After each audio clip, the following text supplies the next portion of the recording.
Saudara yang kekasih, aku berdoa semoga engkau baik-baik dan sehat-sehat saja dalam segala sesuatu, sama seperti jiwamu baik-baik saja. Lihat sekali lagi, Yohanes mengatakan, I wish above all things, aku berdoa, aku berharap di atas segala yang lain, that thou mayest prosper and be in health. Kiranya engkau dalam keadaan berkelimpahan dan dalam keadaan sehat, even as thy soul prospereth, sebagaimana jiwamu juga berkelimpahan. Jiwa kita yang pertama-tama mesti berkelimpahan. Understanding kita, pengertian kita mesti berkelimpahan. Maka kemudian secara fisik akan menguasai dan akan kita nikmati juga. Nah, kita masih bicara soal hutang piutang ini. Sekarang kita akan belajar bagaimana sikap kita terhadap orang yang berhutang kepada kita. Nah, ini Anda dan saya juga harus memahaminya. Yang pertama, mari buka lagi di Ulangan pasal yang ke-28. Dalam kitab Ulangan pasal yang ke-28, saya ingin tunjukkan lagi, Ulangan 28, perhatikan pada ayat yang ke-12. Ulangan 28, ayat yang ke-12.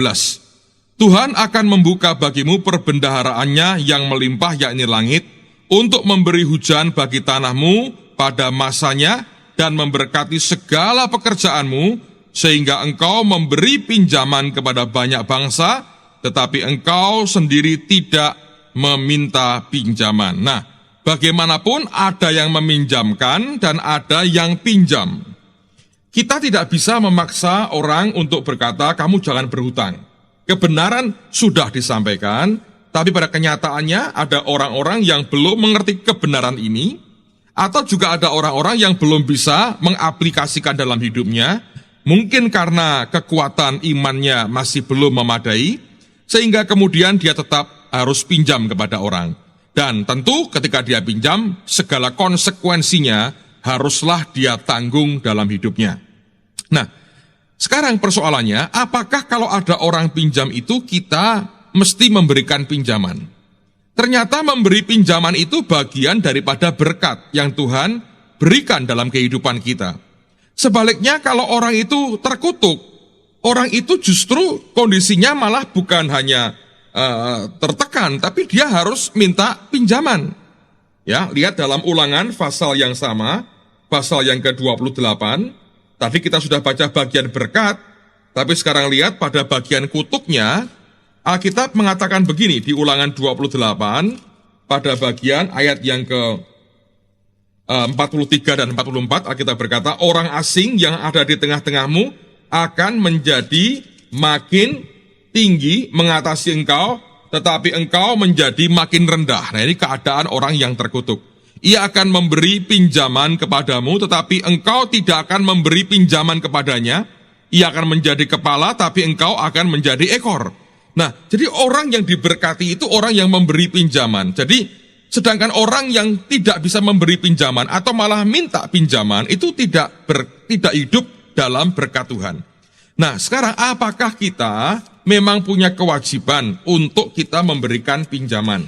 Lihat dalam kitab Ulangan pasal yang ke-15. Ulangan pasal yang ke-15.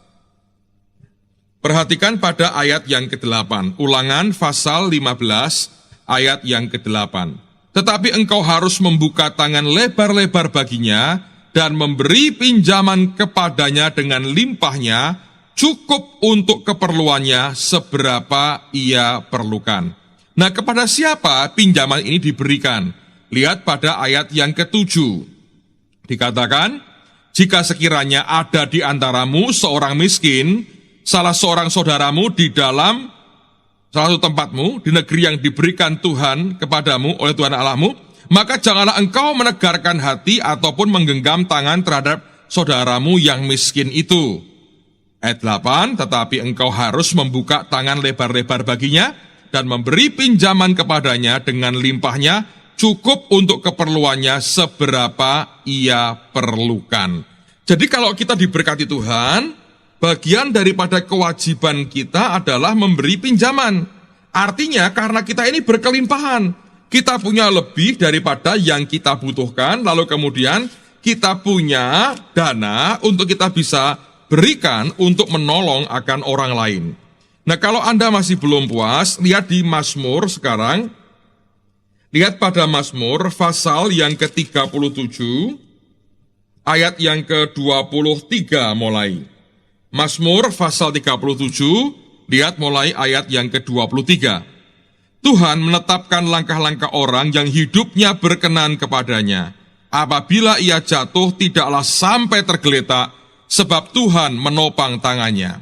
Dahulu aku muda, sekarang telah menjadi tua, tetapi tidak pernah kulihat orang benar ditinggalkannya, atau anak cucunya meminta-minta roti. 26. Tiap hari ia menaruh belas kasihan dan memberi pinjaman, dan anak cucunya menjadi berkat.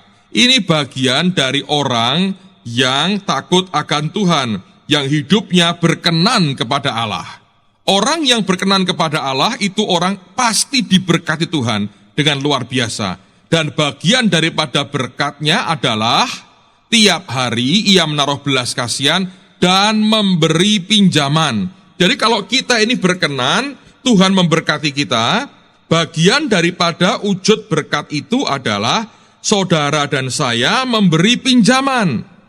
Kepada siapa? Kepada orang yang sungguh-sungguh membutuhkan pinjaman. Dan kita mengulurkan tangan kita untuk menolong mereka. Lihat lagi Mazmur 112. Mazmur 112. Mungkin malah ada orang berkata gini, Pak, kalau begitu, karena ada bagian yang meminjami, ada bagian yang pinjam, Pak. Jadi boleh dong saya pinjam. Saya berkata sekali lagi, apa sih gagahnya pinjam? Kenapa enggak berkata, bagian saya, Pak, minjamin. Itu jauh lebih baik, saudara. Banyak orang punya idealisme dan cita-cita yang tidak benar. Mazmur 112,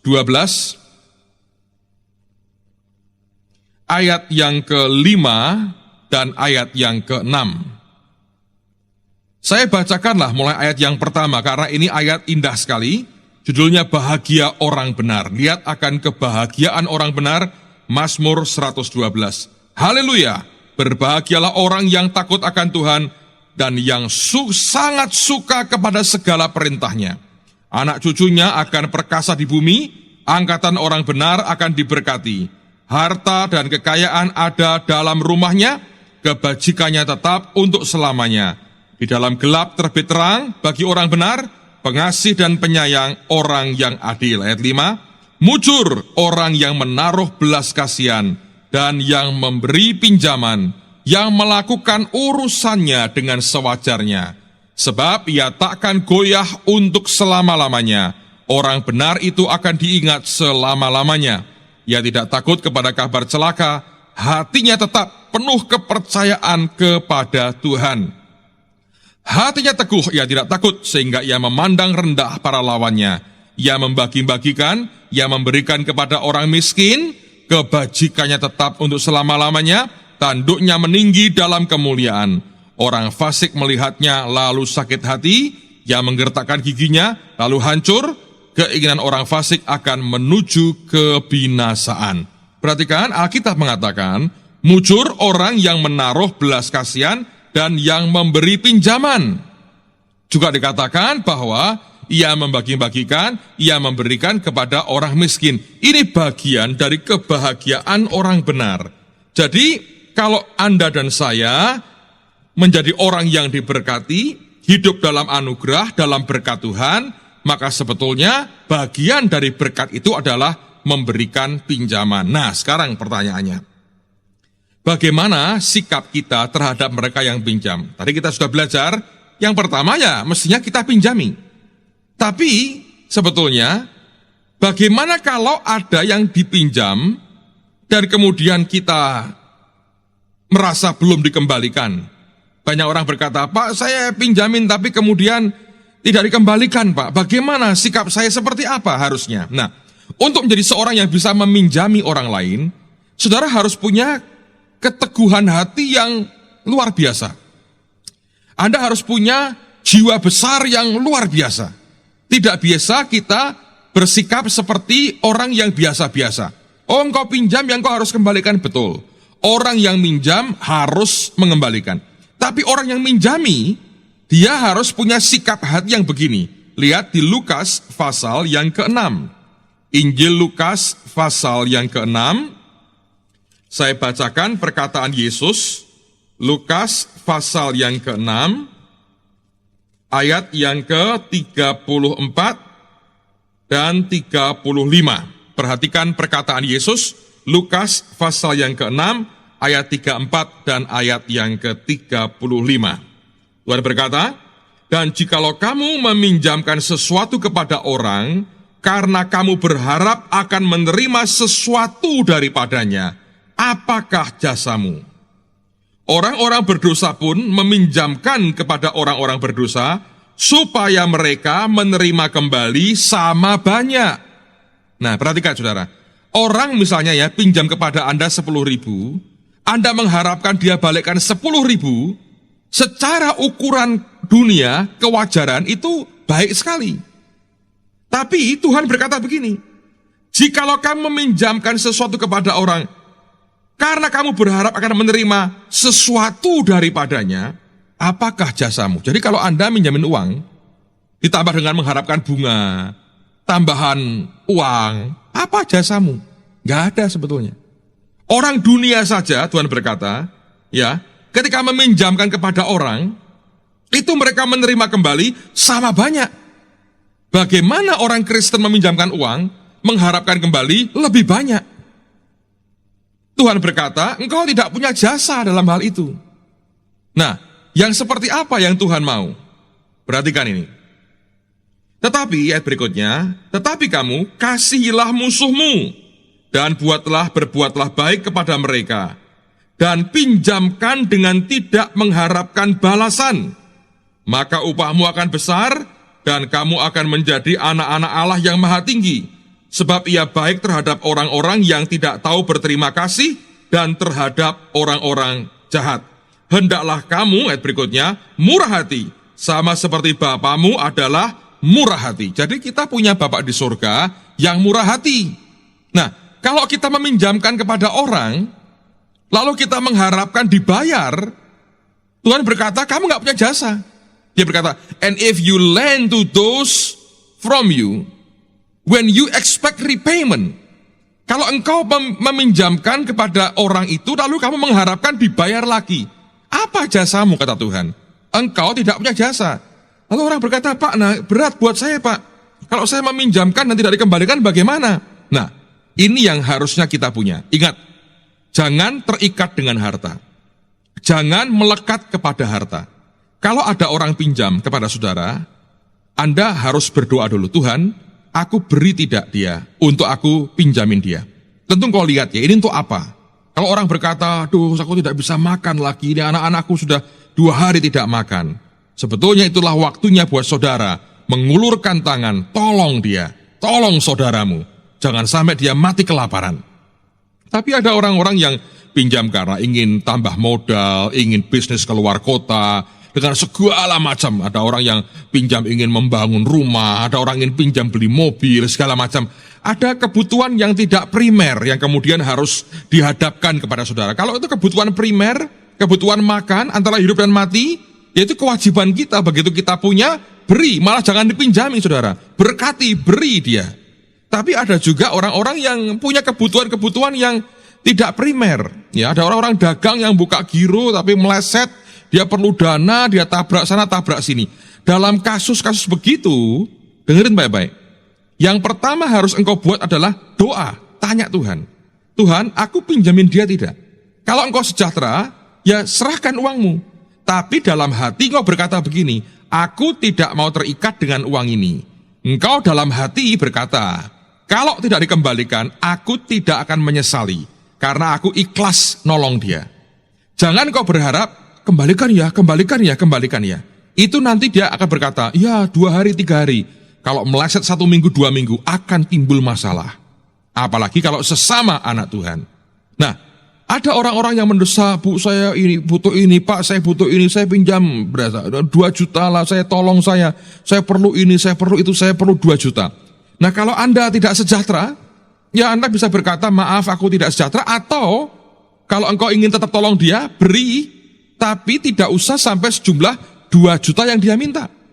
Engkau katakan aja, oke, aku hanya bisa mampu berikan kamu misalnya 500.000. Inilah kamu pakai dulu. Dalam hati engkau berkata, ini seperti aku beri, tidak dikembalikan pun tidak masalah. Nah, di situ engkau tidak akan terikat dengan uangmu yang sampai di tangannya orang lain, saudara. Di sini saya perhatikan banyak orang yang salah dalam hal ini. Karena seringkali ketika dia mengulurkan uangnya, dia langsung mengharapkan segera kembali, dan banyak yang kecewa karena tidak dikembalikan tepat pada waktunya. Nah, ini kita harus perhatikan, jangan sampai rusak kehidupan kita. Yang terakhir, bagaimana soal pinjam meminjam ini adalah begini, ini harus Anda perhatikan, jangan menjadi penjamin bagi sesamamu. Nah, banyak orang Kristen jatuh dalam hal ini karena dia menjamin orang lain. Seseorang datang kepada orang lain, si A datang ke si B berkata, si C ini mau pinjam uang ini, sudahlah kamu pinjamin, aku yang jamin dah. Aku pasti akan bayar, aku jamin. Aku jamin lah orang itu. Atau Anda yang pinjamkan dia, B, aku pinjamin uang dah 5 juta. Tapi Anda serahkan ke C, engkau menjadi penjamin bagi orang lain. Lihat beberapa ayat sebelum kita selesai. Amsal 11 ayat yang ke-15, Alkitab berkata, sangat malanglah orang yang menanggung orang lain.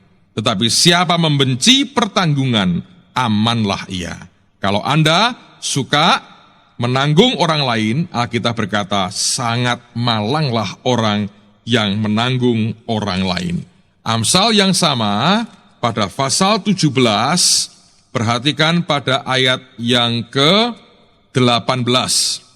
Alkitab berkata, orang yang tidak berakal budi, Amsal 17:18. Orang yang tidak berakal budi, ialah dia yang membuat persetujuan, yang menjadi penanggung bagi sesamanya.